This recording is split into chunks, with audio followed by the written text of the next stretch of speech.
আইপিএলের প্রত্যেকটা ফ্র্যাঞ্চাইজি নিজেদের শক্তিশালী দল তৈরি করে এখন শেষ মুহূর্তের প্রস্তুতি শুরু করে দিয়েছে। আগামী মাসের শেষের দিক থেকে এই টুর্নামেন্ট শুরু হতে চলেছে। তবে তার আগেই কলকাতা নাইট রাইডার্স টিমে কিছু উল্লেখযোগ্য পরিবর্তন করে ইতিমধ্যেই সকলকে চমকে দিয়েছে।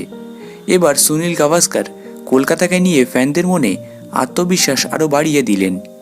কলকাতা নাইট রাইডার্স আইপিএলের অন্যতম সফল একটি ফ্র্যাঞ্চাইজি হলেও সাম্প্রতিক সময় তারা সেইভাবে প্রভাব ফেলতে পারেনি।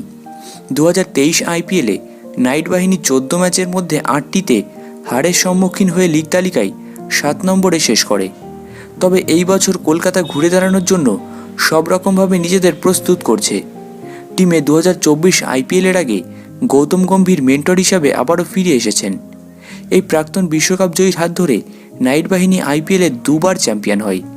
এছাড়াও অন্যতম সফল তারকা অস্ট্রেলিয়ান পেসার মিচেল স্টার্ককে প্রায় 25 কোটি টাকায় রেকর্ড দামে কলকাতা নিজেদের ঘরে তুলেছে। এবার এর মধ্যেই নাইট বাহিনীদের নিয়ে ভারতের প্রাক্তন কিংবদন্তি ক্রিকেটার সুনীল গাভাস্কার আশা প্রকাশ করলেন। তিনি বলেন, গৌতম গম্ভীর এবং চন্দ্রকান্ত পণ্ডিত দুজনেই যদি একসঙ্গে দায়িত্ব নেন তাহলে কেকেআর পরবর্তী আইপিএলে চ্যাম্পিয়ন হতে পারে।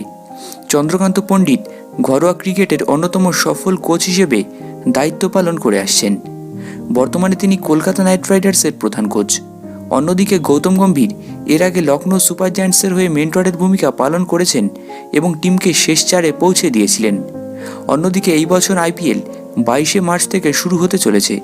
এর সঙ্গেই কেকেআর প্রথম ম্যাচে 23 মার্চ সানরাইজার্স হায়দ্রাবাদের বিরুদ্ধে মাঠে নামবে।